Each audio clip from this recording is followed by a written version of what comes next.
नमस्कार, जय जगन्नाथ। सांप्रतिक परिस्थिति को नहीं एक अति हृदयस्पर्शी स्तंभकार डॉक्टर प्रदीप्त कुमार मिश्र। स्तंभर शीर्षक संरक्षण और संस्कार विषय वस्तु। चलतु आरंभ करिबा। समय कड़लिउ टाणी दिए। श्रीमद् भगवत गीतारे भगवान सृष्टि प्रक्रिया रे 4 वर्ण प्रसंग रे अर्जुन को वार्ता प्रदान करिसंती। वर्ण अनुଯାୟୀ कर्म वर्णित। मनुष्य जन्म कर्म पाई उद्दिष्ट। कर्म रे सिद्धि अछि और परजन्म पाई गति निर्धारण मार्ग थिबार सूचना रहिछि। मनीष सृष्टिर श्रेष्ठ प्राणी। प्रारब्धता को वर्ण अनुଯାयी जन्म देइथाय। प्रति वर्ण रे प्रतिभाधारी अछंती।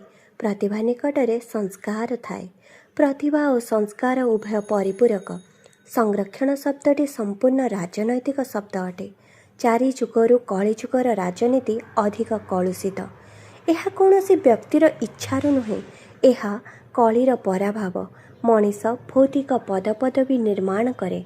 कलिकाल से पदवी को कलुषित करे। यह विधि निर्घंट। संरक्षण शब्दटी सत्ता को दृढ़ करने पई व्यवहार हेउछि। सुस्थ समाजर व्यवस्था रे पातर अंतर न थाए। सुस्थ समाज संरक्षण नुहे, संस्कार लोड़े। सत्ता दुख दिए, मात्र सत्य स्वतंत्र करी गढ़ी तोले।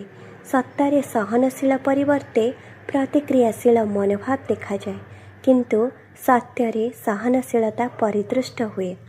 वर्ण अनुଯାयी कर्म व्यवस्था विधिर विधान अटे।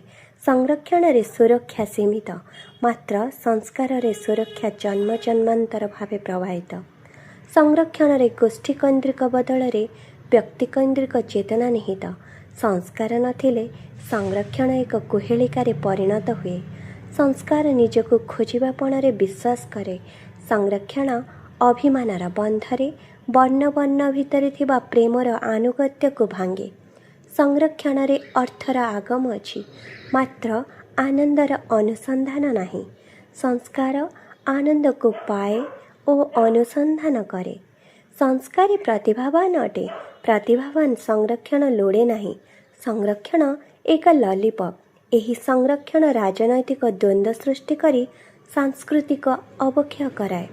जो अंधकार को खोजिबा मूल्यबोधर चिन्ह अटे, ताहा संरक्षण रे देखिबा को मिले नहीं। संरक्षण रे सूक्ष्म विचारर स्थान नहीं। आजिर सामाजिक दृष्टिकोण सूक्ष्म परिवर्ते स्थूल को गुरुत्व देउछि। संरक्षण पछरे क्षमता शब्द पिछा छाड़ू नहीं। लॉलीपॉप लोलुप दृष्टि पाई समाज आज कलुषित। जानतु क्षमता क्षणभंगुर। आजिर वस्तुवादी बा जड़वादी चेतनार उत्तरण रे भाग्य न बदलाई उच्चारण और आचरण रे विभेद निर्माण करुछि। संस्कार रे विभेद नुहे, समन्वय थाए। संरक्षण रे सहृदयता नुहे, संकीर्णता थाए। संकीर्णता व्यक्ति को, जाति को, देश को गतिशील कराई पारिबो नहीं। यह मतभेद तैयारी करिवो। संस्कार रे प्रतिभा पूजा थाए, किंतु संरक्षण रे नहीं। समाज प्रतिभा पूजा को गुरुत्व दिए।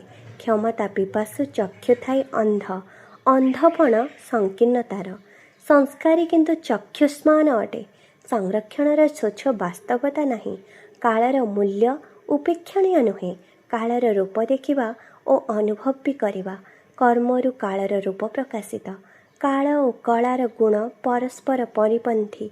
समाज रे क्षमता पिपासु वर्ग निकटरे सूक्ष्म दृष्टिर अभाव पाई कालर जे गोटे रूप अछि, ताहा से भूली जाउछि। सूक्ष्म दृष्टि पाई कालर आकट नहीं।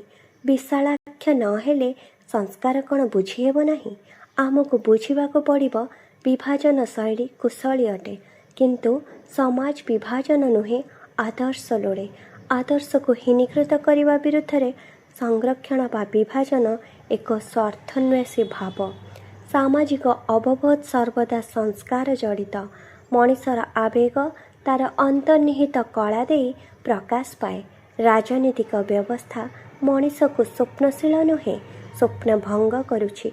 सत्यवादी करिपार नहीं। राजनीतिक अवक्षय सांस्कृतिक मूल्यबोध को ह्रास करे। आमको बुझिबा को पड़िबो जीवन चाहे समय को स्थायी रखी संस्कृति निर्माण करिवो। माटी और संस्कृति सह जड़ित रही ମୂଳ ପରିଚୟ ସୃଷ୍ଟି କରିବା ମଣିଷର ଲକ୍ଷ୍ୟ ଅଟେ। ଆମ ସ୍ୱାଧୀନତା ମନରେ ପରିବର୍ତ୍ତନ କରିନାହିଁ। ମନର ପରିବର୍ତ୍ତନ ସଂସ୍କାର ଆଧାରିତ ଅଟେ।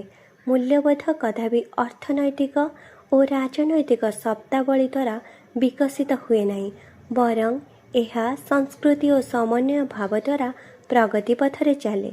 ପରିବର୍ତ୍ତିତ ଦୃଷ୍ଟିର ଭବିଷ୍ୟତ ପ୍ରତି ଦୃଷ୍ଟିଭଙ୍ଗୀ ଉନ୍ନତ ହେବା ଆବଶ୍ୟକ। ସଂସ୍କୃତି ବିକଳାଙ୍ଗ ହେଲେ ଅର୍ଥନୀତି ଆନନ୍ଦ ଦିଏ ନାହିଁ। ସମାଜରେ ଅର୍ଥନୀତି ସାଂସ୍କୃତିକ ମୂଲ୍ୟବୋଧକୁ ଶୋଷି ନିଏ। ଆଜିର ସମାଜ ଅର୍ଥନୀତିର ମୋହରେ ମୋହିତ। କ୍ରୂର କ୍ଷମତାବିଳାସୀ ରାଜନୀତିକ ବ୍ୟଭିଚାର ଆଜି ମାତିଛି। ସ୍ୱାଧୀନତା ପରେ ମୂଲ୍ୟବୋଧର ଅବକ୍ଷୟ ଘଟୁଛି। ସାମାଜିକ ବ୍ୟବସ୍ଥାର ଅନ୍ତରାଳରେ ଥିବା ତ୍ରୁଟି ପ୍ରଗତିର ବାଧକ ଅଟେ। ବିଭକ୍ତାୟିତ ସମାଜରେ ଛଦ୍ମରୂପ ବ୍ୟକ୍ତିତ୍ୱ ନିର୍ମାଣ ପାଇଁ ପ୍ରତିବନ୍ଧକ ଅଟେ। ସର୍ବୋପରି ସଂରକ୍ଷଣ ବଦଳରେ ପ୍ରତିଭା ନିର୍ମାଣ ପାଇଁ ସଂସ୍କାରକୁ ଗୁରୁତ୍ୱ ଦେଲେ ଏ ଜାତିର ପ୍ରଗତି ନିଶ୍ଚୟ ସମ୍ଭବପର ହେବ। ରହିଲି, ନମସ୍କାର।